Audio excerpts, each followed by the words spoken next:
Mga ka-cheeseflix, muling pinatunayan ng BINI na hindi lang sila simpleng girl group, isa na silang simbolo ng bagong henerasyon ng OPM na kayang sumabay sa buong mundo.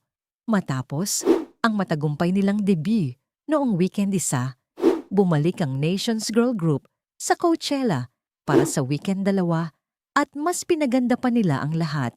Mas bagong setlist, mas matinding styling, mas confident na aura, at mas ramdam ang pagiging proud Pinoy sa bawat segundo ng kanilang performance. Sa Mojave Stage, muling umalingaw-ngaw ang pangalan ng Pilipinas sa harap ng international crowd. At para sa maraming Pilipino na nanonood online at nasa venue mismo, ito ay hindi lang simpleng performance. Isa itong makasaysayang sandali, hindi biro ang Coachella. Isa ito sa pinakamalaking music festivals sa buong mundo kung saan tanging mga artists na may malakas na impact at malaking following ang nabibigyan ng spotlight.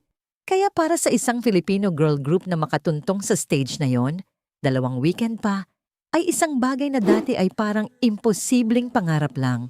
Pero heto na nga, ginawa ng BINI na posible. At mas lalong espesyal dahil hindi lang sila basta umakyat sa stage.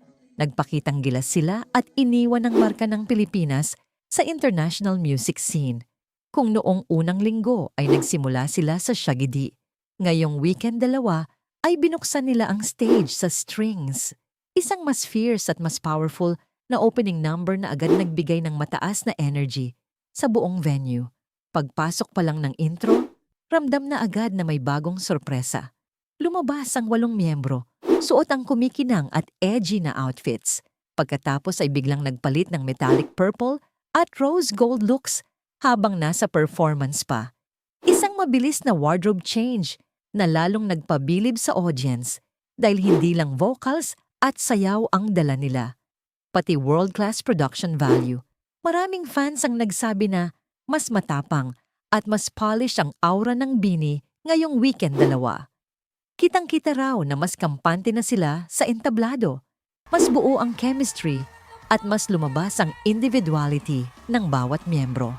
Kung noong unang linggo ay excitement at kaba ang naramdaman ng marami, ngayong ikalawang linggo ay confidence at domination na ang ipinakita ng grupo. Bago tuluyang sumabak sa susunod na kanta, isa-isang nagpakilala ang mga miyembro gamit ang greetings na inspired sa kani-kanilang hometowns. Simpleng gesture pero napakalaking impact. Sa gitna ng isang international festival, dala nila ang sariling kultura, sariling wika at sariling identity. Doon mas lalong naramdaman ng crowd na ang BINI ay hindi nagpapanggap para mag-fit in. Dumating sila bilang tunay na Pilipina artists at yun ang mas lalong minahal ng maraming nanood. Sa social media, maraming international viewers ang natuwa sa authenticity ng grupo. May ilan pang nagsabing refreshing makakita ng performers na proud gamitin ang sariling language at cultural roots sa world stage. Para sa iba, iyon ang pinaka-charming na bahagi ng performance. Hindi sila nagkunwaring iba. Hindi sila nag-adjust para lang matanggap. Sila mismo ang dinala nila sa harap ng mundo. Sunod-sunod na pinasabog ng grupo ang Zero Pressure at Out of My Head, bago dumiretso sa fan favorites na Karera at Salamin-Salamin. Sa puntong iyon, kitang-kita na mas komportable na sila sa malaking entablado.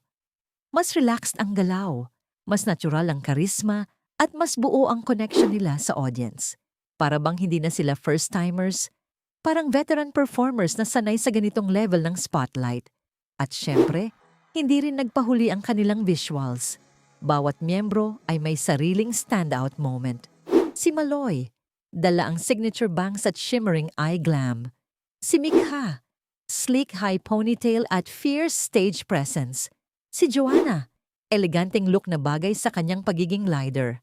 Si Stacy, soft curls na lalong nagpatingkad sa charm niya. Si Aya, glowing skin at effortless queen energy. Si Sheena, iconic curls at peach-toned hair na sobrang standout. Si Gwen, polished and sharp visuals. At si Colette, fresh layered hairstyle na lalong bumagay sa kanyang features. Sa madaling salita, 8 miyembro, 8 spotlight moments. Marami rin ang humanga sa stamina ng grupo. Hindi biro ang halos sunod-sunod na choreography habang live na kumakanta sa ilalim ng festival pressure. Pero nanatiling stable ang energy nila mula umpisa hanggang dulo. Ito ang isa sa mga bagay na madalas pinupuri sa BINI. Hindi lang sila maganda sa camera, kundi tunay na performers sa live stage. Nagpatuloy ang momentum sa Blink Twice at Cherry on Top bago ibinigay ang isa sa mga pinakaabangang bahagi ng set, ang performance ng Blush, lead single mula sa kanilang bagong EP na Signals. Isa itong malinaw na mensahe na hindi lang sila umaasa sa lumang hits. Patuloy silang gumagawa ng bagong musika at handang dalhin ito sa global audience. Para sa maraming fans, mahalagang moment ito dahil pinakita ng BINI na kaya nilang pagsabayin ang pagiging hitmakers at pagiging artist na patuloy nag-e-evolve. Hindi sila nakakulong sa isang image lang. Kaya nilang maging fun, fierce, emotional, playful, at world-class sa iisang show. Para sa closing stretch, pinainit nila ang buong stage sa bikini. At syempre, sa kantang halos naging anthem na ng marami, Pantropiko. Habang sabay-sabay nang sumasabay ang fans, nagtapos ang performance sa paglabas ng Philippine flag sa screen at ang makapangyarihang linyang Mabuhay ang Musikang Pilipino. Isang eksenang siguradong tumatak sa lahat ng nakapanood. Maraming Pilipino online ang nagsabing naiyak sila sa ending na yon. Hindi dahil sa drama, kundi dahil sa pride.